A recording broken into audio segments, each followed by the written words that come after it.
అంతరిక్షం అంటేనే ఎన్నో రకాల రహస్యాలు, మరెన్నో రకాల అద్భుతాలు.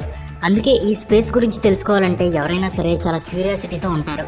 అయితే ఇప్పటివరకు స్పేస్లో milky ways, solar systems, asteroids, black holes లాంటి వాటి గురించే మనం తెలుసుకుంటూ వచ్చాం. కానీ అదే స్పేస్లో మనకి తెలియని కొన్ని స్ట్రేంజ్ ఈవెంట్స్ కూడా జరుగుతూ ఉంటాయి. ఈ భూమి మీద జరిగే విషయాల గురించి మనకు సరిగా తెలియదు, అలాంటిది స్పేస్లో జరిగే విషయాల గురించి మనకెలా తెలుస్తుంది అని మీరు అనుకోవచ్చు.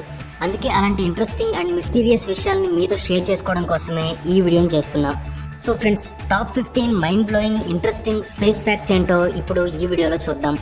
ముందుగా number 15, our days are getting longer. భూమి తన చుట్టూ తాను రొటేట్ అవ్వడానికి 24 గంటలు పడుతుందని మనందరికీ తెలిసిందే. కానీ ఇక నుండి ఆ టైం ఎక్కువయ్యే ఛాన్సులు ఉన్నాయని సైంటిస్టులు చెప్తున్నారు. సాధారణంగా ప్రతి సంవత్సరం భూమి దాని అక్షం మీద ఒక రొటేషన్ పూర్తి చేయడానికి కొంచెం సమయం పడుతుంది. అయితే ఈ టైం ఎక్కువ అవుతూ రావడం వల్ల దాని రొటేషన్ స్పీడ్ అనేది తగ్గుతూ వస్తుంది. ఎప్పుడైతే ఈ రొటేషన్ స్పీడ్ అనేది స్లో అవుతుందో అప్పుడు మనకి ఒక డే అనేది ఎక్కువసేపు ఉంటుంది.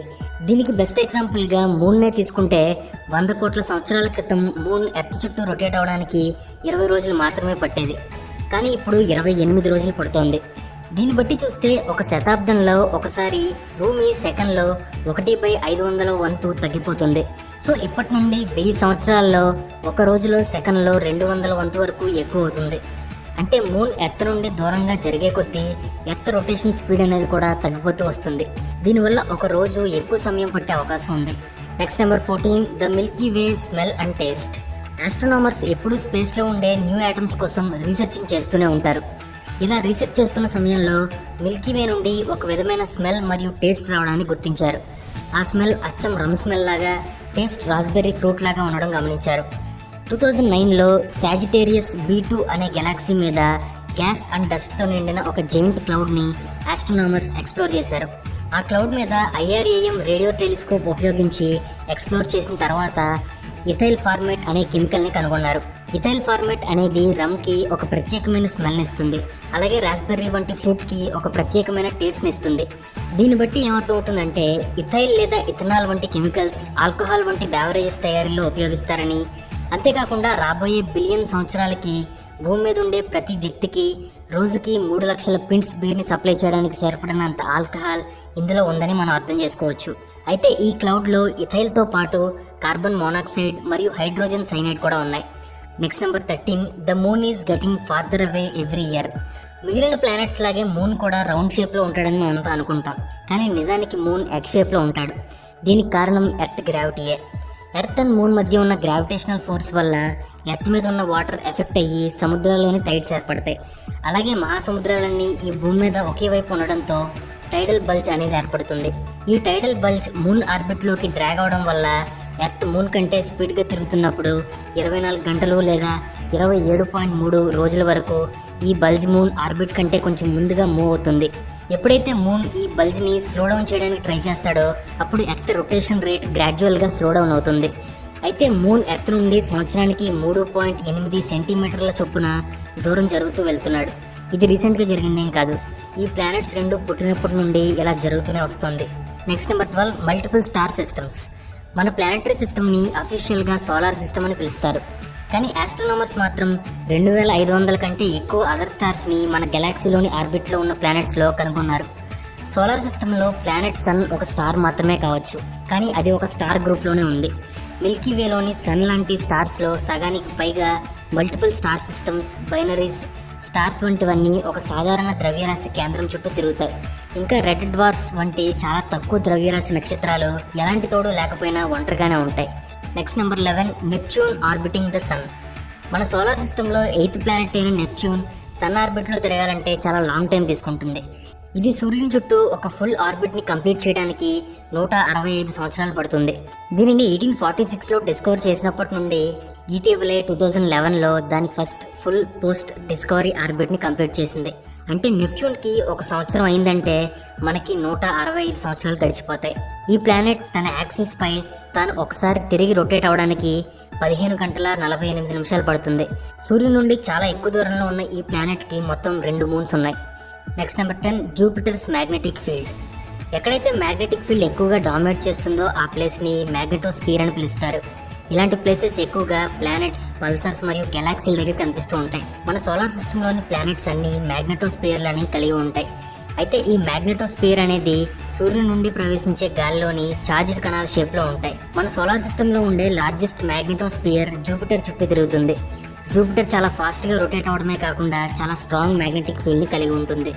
అలాగే దీని మ్యాగ్నెటోస్పియర్ మొత్తం ప్లాస్మాతో నిండి ఉంటుంది. జూపిటర్పై ఉండే ఈ సోలార్ విండ్స్ చాలా స్లోగాను, ఎక్కువ డెన్సిటీతోనూ ఉంటాయి. Next number 9, there are stars we will never be able to see. Big bang నుండి స్పేస్లోని చాలా వస్తువులు ఒకదానికొకటి దూరంగా మూవ్ అవుతున్నాయి. నిజానికి కాస్మిక్ ఎక్స్పాన్షన్ అనేది రోజు రోజుకి స్పీడ్ అందుకుంటుంది. అలాగే స్పేసెస్ అన్నీ ఒకదానికొకటి పెరిగిపోవడంతో ఈ యూనివర్స్లో ఏర్పడిన ఫస్ట్ స్టార్స్ పాపులేషన్ ఇప్పుడు మనకి కనిపించకుండా పోయింది. అవసరం అనుకుంటే వీటిని టెలిస్కోప్ ఉపయోగించి మాత్రమే మనం చూడగలుగుతాం. లేదంటే ఏదైనా పవర్ఫుల్ ఎక్స్ప్లోజన్స్ ద్వారా మాత్రమే ఇండైరెక్ట్గా ఇది మనకు కనిపిస్తుంది. Next number 8, the sun loses a billion kilos per second. సూర్యుని మీద ఉండే వాతావరణంలో సెల్స్ అనేవి హాట్ అండ్ పవర్ఫుల్గా ఉంటాయి. అవి సోలార్ విండ్లో భాగంగా స్పేస్లోకి వెళ్తూ ఉంటాయి. ఈ సెల్స్ ఎలక్ట్రాన్స్, ప్రోటాన్స్ మరియు హీలియం న్యూక్లియస్లతో నిండిపోయి ఉంటాయి. సూర్యుని యొక్క పవర్ఫుల్ మరియు కాంప్లెక్స్ మ్యాగ్నెటిక్ ఫీల్డ్ ద్వారా ఈ సెల్స్ సెకనుకి కొన్ని వందల కిలోమీటర్ల నుండి కొన్ని వేల కిలోమీటర్ల స్పీడ్తో స్పేస్లోకి ట్రావెల్ అవుతూ ఉంటాయి. అయితే ప్లానెట్ సన్ ప్రతి సెకనుకి 5 బిలియన్ కిలోస్ ద్రవ్యరాశిని లాస్ అవుతూ వస్తుంది. ఇది ప్రతి 30 మిలియన్ సంవత్సరాలకి ఒక భూమి ద్రవ్యరాశితో సమానం. మొత్తం సూర్యుని ద్రవ్యరాశితో కంపేర్ చేసి చూస్తే ఈ సంఖ్య చాలా తక్కువ. సూర్యుడు ప్రతి సెకనుకి 60 కోట్ల టన్నుల హైడ్రోజన్ని హీలియంగా మారుస్తాడు. ఇందులో ప్రతిసారి 40 లక్షల టన్నుల వరకు ఎనర్జీ రూపంలో రిలీజ్ అవుతుంది. అయితే ఫ్యూయల్ అనేది అయిపోగానే ప్లానెట్ డిస్ట్రాయ్ కాక తప్పదు. కాబట్టి మన సూర్యుడు కూడా ఇలా లాస్ అవుతూ వచ్చి ఫైనల్ స్టేజ్లో రెడ్ జైంట్గా మారతాడు అని శాస్త్రవేత్తలు చెప్తున్నారు. ఇదంతా మరో 500 కోట్ల ఏళ్ల తర్వాతే జరుగుతుందని ఒక అంచనా వేస్తున్నారు. నెక్స్ట్ నెంబర్ 7, గామా రే బర్స్ట్స్. గామా రేస్ అనేవి బర్స్ట్ అయినప్పుడు అవి డైరెక్ట్గా భూమి మీద పడడంతో దాని నుండి వచ్చే రేడియేషన్ మన వాతావరణంలో చాలా భాగాన్ని డిస్ట్రాయ్ చేస్తుంది. ముఖ్యంగా చెప్పాలంటే ఓజోన్ పొర. ఇలాంటి ఎక్స్ప్లోజన్ వల్ల ఏర్పడే ఫోటాన్స్ ఫ్లోయింగ్ కెమికల్ రియాక్షన్కి కారణమవుతాయి. ఇది ఫోటోకెమికల్ స్మగ్కి దారితీస్తుంది. ఒక మాటలో చెప్పాలంటే ఈ కాస్మిక్ రేస్ నుండి మన ప్రొటెక్షన్ని మరింత తగ్గిస్తుంది. ఇలా గామా రేస్ బర్స్ట్ అయినప్పుడు చాలా హై లెవెల్ పవర్ అనేది రిలీజ్ అవుతుంది. ఎందుకంటే ఈ టైంలో హై ఎనర్జీ రేడియేషన్ అనేది ఏర్పడుతుంది. జనరల్గా గామా రేస్ బర్స్ట్ అనేది ఏదైనా భారీ నక్షత్రం ఎక్స్ప్లోజన్ జరిగినప్పుడు న్యూట్రాన్ స్టార్స్ ఒకదానితో ఒకటి మెర్జ్ అయినప్పుడు మాత్రమే కలుగుతూ ఉంటుంది. Next number 6, 1 teaspoon full of neutron star equal to entire human population. కేవలం 1 టీ స్పూన్ అంత న్యూట్రాన్ స్టార్ 1 ట్రిలియన్ కిలోగ్రాముల బరువు ఉంటుంది. ఇది ఈ భూమి మీద ఉన్న మొత్తం పాపులేషన్ వెయిట్ కంటే ఎక్కువ. దీని యొక్క డెన్సిటీ అయితే మైండ్ బ్లోయింగ్ అనుకోవచ్చు. ఈ స్టార్స్ అన్నీ దాదాపు పూర్తిగా ఒక స్మాల్ రేడియస్లో ప్యాక్ చేయబడిన న్యూట్రాన్స్తో నిండిపోయి ఉంటాయి. న్యూట్రాన్ స్టార్ సూర్యుని ద్రవ్యరాశికి 1.4 రెట్లు ద్రవ్యరాశిని ఎక్కువ కలిగి ఉంటుంది. అంటే ఒక చిన్న సిటీ అంత ఉంటుంది. ఇది 15 కిలోమీటర్ల రేడియస్లో ఉంటుంది. 1 teaspoon neutron star material 10 million టన్నుల బరువు ఉంటుంది. ఇందులో గ్రావిటేషన్ కూడా చాలా తీవ్రంగా ఉంటుంది. ఎస్కేప్ అయ్యే స్పీడ్ లైట్ స్పీడ్ కంటే 0.4 రెట్లు ఎక్కువ. Next number 5, your body in space without a space suit. Space suit లేకుండా స్పేస్లో ట్రావెల్ చేయడం అంత ఈజీ కాదు. స్పేస్ సూట్ లేకుండా స్పేస్లో కొద్ది నిమిషాల కంటే ఎక్కువసేపు జీవించలేరు. మరి అలాంటిది స్పేస్ జర్నీ చేస్తున్నప్పుడు by mistake space suit leak అవడం స్టార్ట్ అయితే ఏమవుతుందో తెలుసా? స్పేస్ సూట్ లేకపోతే సుమారు 10 సెకండ్ల తర్వాత అన్కాన్షియస్లోకి వెళ్ళిపోతారు. స్పేస్లో ఉండే లో ప్రెషర్ వల్ల బాడీలో బ్లడ్ వేడెక్కుతుంది. బాడీ ఫ్లూయిడ్స్లో గ్యాస్ బబుల్స్ ఏర్పడతాయి. దీనివల్ల బాడీలో బ్లోటింగ్ ఏర్పడుతుంది. స్పేస్లో ఉండే లో హ్యూమిడిటీ వల్ల బాడీ వెంటనే కూల్ డౌన్ అవుతుంది. 1 or 2 మినిట్స్లో ఆక్సిజన్ లేకపోవడం వల్ల ప్రాణాలు పోతాయి. డీకంప్రెషన్ వల్ల లంగ్స్ చెడిపోవడం, చెవిపోటు మరియు సైనస్లకు దారితీస్తుంది. ఇంకా బాడీ టిష్యూస్ నుండి ఇంజురీస్ అండ్ బ్లీడింగ్ కూడా మొదలవుతుంది. Next number 4, black holes versus white holes. Black holes అంటే ఏదైతే ఒక పదార్థాన్ని దాని గ్రావిటీ పవర్తో తనలోకి లాక్కుంటుందో అదే బ్లాక్ హోల్. ఇక వైట్ హోల్స్ అయితే అదే పదార్థాన్ని గ్రావిటీ పవర్తో బయటికి నెట్టేస్తాయి. జనరల్గా బ్లాక్ హోల్స్ గురించి మనం చాలాసార్లు వినే ఉంటాం.